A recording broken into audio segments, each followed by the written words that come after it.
Hello students, मैं हूं Shubham Goswami and welcome back to another important video. Student, मैं आप लोगों के लिए 12th फिजिक्स का एक मोस्ट इम्पॉर्टेंट वीडियो लेकर आया हूं।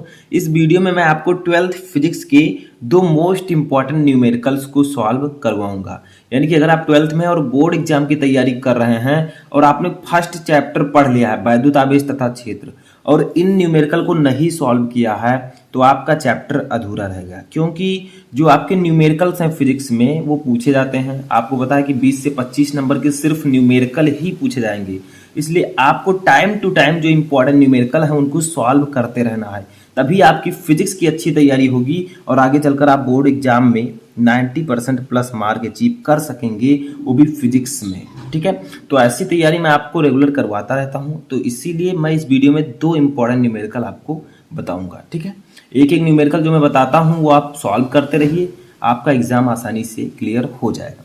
देखिए, क्वेश्चन नंबर 1 है, न्यूमेरिकल हमारा फर्स्ट है। सबसे पहले न्यूमेरिकल को पढ़ते हैं।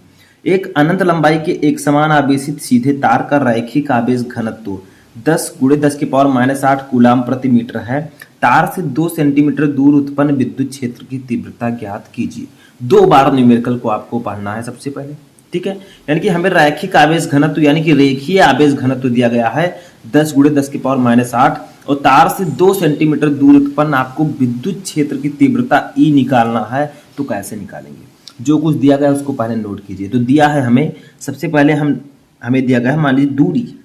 ठीक है, हमें दिया गया है सबसे पहले रेखीय आवेश घनत्व, रैखिक आवेश घनत्व। तो रैखिक आवेश घनत्व लिखेंगे, रैखिक आवेश घनत्व।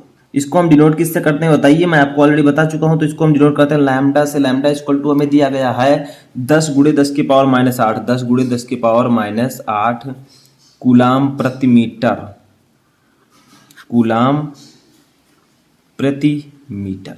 एक चीज हमें और दी गई है, वो है दूरी आर। आर हमें कितना दिया गया है बताइए? कितनी दूरी पर? 2 सेंटीमीटर दूरी पर। तो हम लिखेंगे 2 सेंटीमीटर, 2 सेंटीमीटर। अब भाई साहब, अगर ये ऊपर कूलाम प्रति मीटर में तो नीचे आप लोगों को क्या करना है? सेंटीमीटर को मीटर में कन्वर्ट करना है। तो आपका आ जाएगा ये 0.02 मीटर, 0.02 मीटर। बहुत सारे स्टूडेंट जिनको नहीं पता है कि सेंटीमीटर को मीटर में कैसे कन्वर्ट करते हैं, देखिए 2 सेंटीमीटर दिया है, आप लोगों को अगर मीटर में इसे कन्वर्ट करना है तो 100 से भाग दे दीजिए, क्योंकि 100 सेंटीमीटर इक्वल टू 1 मीटर। ठीक है, तो आपको क्या करना है? 2/100 कर देना है। बस 100 को ऊपर ले आइए, यानी कि 2 को 100 से भाग देंगे तो आपका फाइनली 0.02 आ जाएगा। कोई दिक्कत नो। चलिए, अब हम लोगों को निकालना क्या? हम लोगों को निकालना ई, विद्युत क्षेत्र की तीव्रता। ई क्या है? यह है विद्युत क्षेत्र की तीव्रता। लिख देता हूं, विद्युत क्षेत्र की तीव्रता। ठीक है, इसको हम नोट करते हैं। ई से ये हमें फाइंड आउट करना है। कैसे निकालेंगे? एक फार्मूला होता है, मैं आपको ऑलरेडी बता चुका हूं। अनंत लंबाई, अनंत लंबाई के रेखीय आवेश के रेखीय आवेश के कारण, आवेश के कारण r दूरी पर, r दूरी पर उत्पन्न विद्युत क्षेत्र की तीव्रता, उत्पन्न विद्युत क्षेत्र की तीव्रता, क्षेत्र की तीव्रता। ठीक है, इसका एक फार्मूला होता है अनंत लंबाई के रेखीय आवेश के कारण। ये मैंने आपको गॉस के नियम के अनुप्रयोग में प्रूफ करवाया था कि E इक्वल टू होता है लैम्डा अपान 2πε0 r।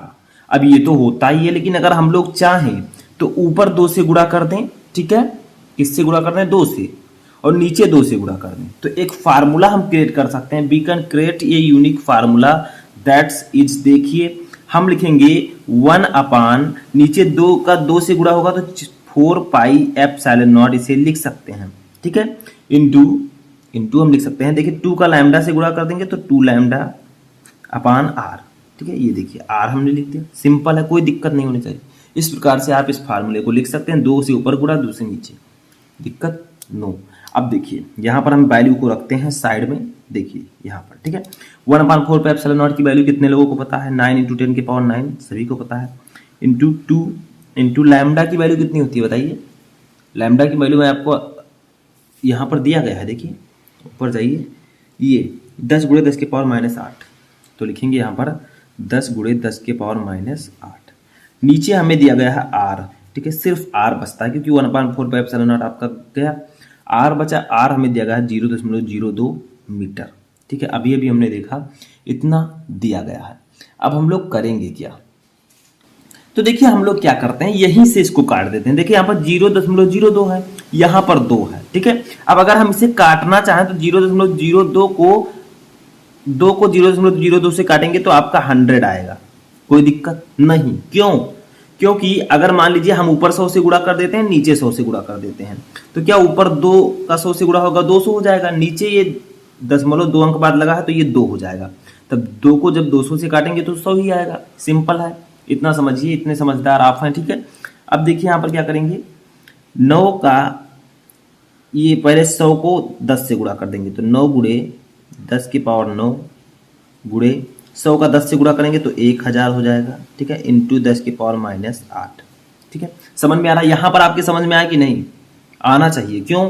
क्योंकि देखिए हमने क्या किया, 2/0.02 किया है, समझ में आया, 2/0.02, ठीक है। अब इसको हमने कैसे काट दिया 100 से, तो देखिए मान लीजिए हम 100 से ऊपर गुणा कर देते हैं 100 से नीचे, तो ऊपर हो जाएगा 200, नीचे जो है 0.2 के बाद लगा है तो ये एडजस्ट हो जाएगा तो 2 बचेगा। अब 2 को 200 से काटेंगे तो कितना बचेगा, 100 बचेगा।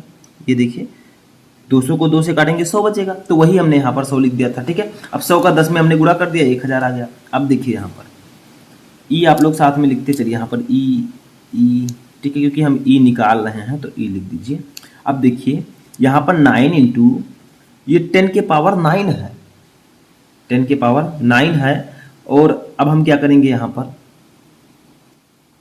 और ये 10 के पावर -8 है, तो 9 में से 8 जाएगा, कितना बचेगा बताइए, 10।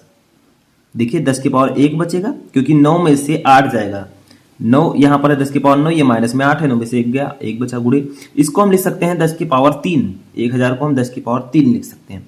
तो फाइनली हमारा कितना आएगा आंसर, E = 9 इंटू 10 की पावर 1 और 3 जुड़ जाएंगे क्योंकि दोनों प्लस में है, तो 10 की पावर 4, और इसका मात्रक होता है न्यूटन प्रति कूलाम, न्यूटन प्रति कूलाम, और यही हो जाएगा आपका आंसर। सिर्फ आपको समझना है, सिर्फ आपको सीखना है, जितना आप समझेंगे सीखेंगे उतना ही आपको कोई भी टॉपिक समझ में आ जाएगा। तो ये वाला फार्मूला आप लोग याद रखिए, E = λ/2πε0r, या ये वाला फार्मूला भी आप याद रख सकते हैं, उसी का ये डुप्लीकेट है, यानी कि इसी को मैंने बनाया है, ठीक है। अब चलिए नेक्स्ट न्यूमेरिकल देखते हैं। तो देखिए इस न्यूमेरिकल को ध्यान से समझिएगा, एक बहुत ही इंपॉर्टेंट न्यूमेरिकल है और सिंपल सा न्यूमेरिकल है। देखिए उस विद्युत क्षेत्र की तीव्रता ज्ञात कीजिए जो 0.001 किलोग्राम द्रव्यमान की एक तेल की बूंद जिस पर 3 इलेक्ट्रॉनिक आवेश हैं को संतुलित कर सके। यानी कि आपसे कहा क्या जा रहा है, यहाँ पर मिलीग्राम है, ठीक है। उस विद्युत क्षेत्र की तीव्रता ज्ञात कीजिए जो 0.001 मिलीग्राम द्रव्यमान की एक तेल की बूंद जिस पर 3 इलेक्ट्रॉनिक आवेश है को संतुलित कर सके। यानी कि आपको विद्युत क्षेत्र की तीव्रता निकालनी है, तो जो जो दिया गया उसको लिखिए। देखिए कितना दिया गया है हमें, कि मिलीग्राम द्रव्यमान की एक तेल की बूंद, तो हमें तेल की बूंद का द्रव्यमान दिया गया है कितना, 0.001 मिलीग्राम। तो लिखते हैं तेल की बूंद, तेल की बूंद पर तेल की एक बूंद का द्रव्यमान, तेल की एक बूंद का द्रव्यमान, ठीक है, द्रव्यमान। तो बीच में आप लोग लिख दीजिएगा 1, यहाँ पर क्या लिख दीजिए 1, ठीक है, समझ में आ रहा है। तो कितना दिया गया हमें 0.001 मिलीग्राम। अब देखिए समझिए सोचिए कि क्या होगा अगर हम तेल की एक बूंद का द्रव्यमान, इसको हम डिनोट करेंगे m से, द्रव्यमान को m से डिनोट करेंगे, ठीक है, तेल की एक बूंद का द्रव्यमान हम m से डिनोट करेंगे। तो m = इसको हम बदलते हैं किलोग्राम में, तो किलोग्राम में बदलेंगे तो आपका आएगा 10 की पावर -9 किलोग्राम, 10 की पावर -9 किलोग्राम आएगा। समझ में आ रहा है, कोई दिक्कत नहीं होनी चाहिए, सिंपल सा ये है, ठीक है। यानी कि देखिए हमें मान लीजिए 0.001 मिलीग्राम में, पहले इसको ग्राम में बदलिए, ग्राम में बदलेंगे तो 1000 से भाग देंगे, ठीक है। तो आपका क्या होगा 0.00001 इस प्रकार से आएगा, और फिर उसको 1000 से भाग देना है क्योंकि हमें किलोग्राम में बदलना, तो आपका इतना आएगा। ठीक है, अब देखिए यहाँ पर मैं समझा ही देता हूँ कि कोई भी टॉपिक समझिए तो ध्यान से। हमारे पास 0.001 मिलीग्राम है। अब इसको पहले हम ग्राम में बदलते हैं, ये मिलीग्राम है। ठीक है, मिलीग्राम। अब इसको ग्राम में बदलेंगे तो 0.001 को 1000 से हमें भाग देना होगा, तो हमारा कितना आएगा 0.00, अब यहाँ से 3 जीरो, 0001, ये आ जाएगा आपका मिलीग्राम। कितना आ जाएगा, कितने जीरो हुए, 2 और 3 5। ठीक है, अब ये आपका ग्राम में आ गया। अब इसको हमें किलोग्राम में बदलना है, तो किलोग्राम में बदलेंगे तो 0.00001 को हमें 1000 से फिर से भाग देना होगा। समझ में आ रहा है। अब हमारा आ जाएगा ये 0. कितने जीरो, 1 2 3 4 5 6 7 8। ठीक है, ठीक है, तो हम यहाँ पर लिख देंगे कितने जीरो, 3 ये और 5 ये, तो 1 2 3 4 5 6 7 8, फिर यक लगाएंगे। ठीक है, अब इसको हम घात में लिखते हैं तो देखिए जितने जीरो हैं 1 2 3 4 5 6 7 8 9, 1 को ले लेंगे तो आपका आएगा 1 × 10 के पावर -9। ठीक है, या हम इसी को लिख सकते हैं 10 के पावर -9 का 1 से गुणा होगा तो इतना आएगा 1 किलोग्राम। तो वही मैंने यहाँ पर लिखा है, तो यही समझाने के लिए मैं आपको कह रहा था। ठीक है, तो ये इतना किलोग्राम में आ जाएगा। अब देखिए हमें और कुछ चीजें दी गई हैं। 3 इलेक्ट्रॉनिक आवेश, यानी कि हमें तेल की बूंद पर इलेक्ट्रॉनिक आवेश दिया गया है, तो लिखेंगे तेल की बूंद पर इलेक्ट्रॉनिक आवेश। ठीक है, अब आवेश को हम किससे डिनोट करते हैं, किसको नहीं पता है, सभी को पता है, क्यू से।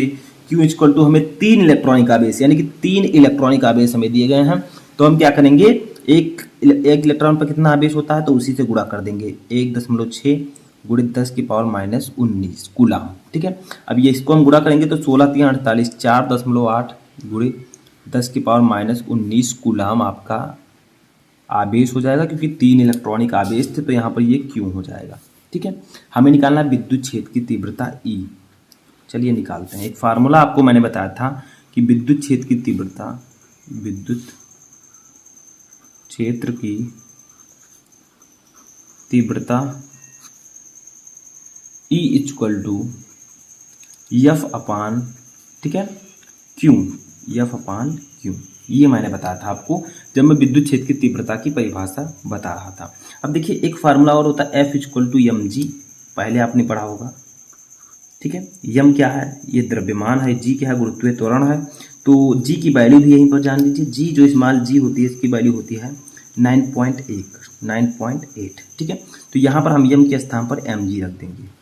आप लिख सकते हैं चूंकि F = mg, तो mg/q हम इसे लिख सकते हैं। अब mg/q हमने लिखा तो देखिए m की वैल्यू हमें दी गई है ऊपर, 10 के पावर -9 हमने निकाला था, गुणे g यहाँ पर हमें ये आपका q है, तो g की वैल्यू मैंने अभी आपको बताई 9.8। ठीक है, अपान ये क्यों दिया गया है हमें, क्यों निकाला हमने 4.8 × 10 की पावर -19। अब इसी को हम सॉल्व कर लेंगे। देखिए 9.8, ये दशमलव से दशमलव कट जाएगा। अब 98 को जब 48 से भाग देंगे तो आपका आ जाएगा कितना, 2.04। तो हम लिख सकते हैं इसको, ई लिख दीजिए यहाँ पर साइड में।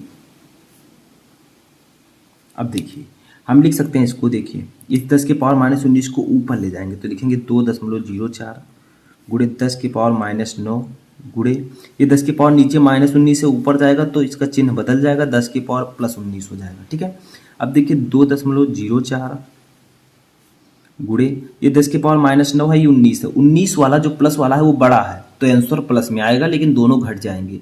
19 में से 9 जाएगा तो कितना बचेगा, 10 की पावर 10। तो इतना आपका आ जाएगा न्यूटन प्रति कूलाम विद्युत क्षेत्र की तीव्रता। तो ये एक ट्रेंडिंग न्यूमेरिकल था, बहुत ही इंपॉर्टेंट है और थोड़ा सा आपको टफ भी लगा होगा पहली बार, लेकिन इंपॉर्टेंट है, फार्मूला याद रखिएगा। तो आई होप कि आपको दोनों न्यूमेरिकल अच्छे समझ में आ चुके होंगे। कैसा लगा आपको न्यूमेरिकल कमेंट बॉक्स में बताएं, और इसी तरह के सभी सब्जेक्ट के न्यूमेरिकल अगर आप चाहते हैं तो कमेंट करके बताएं।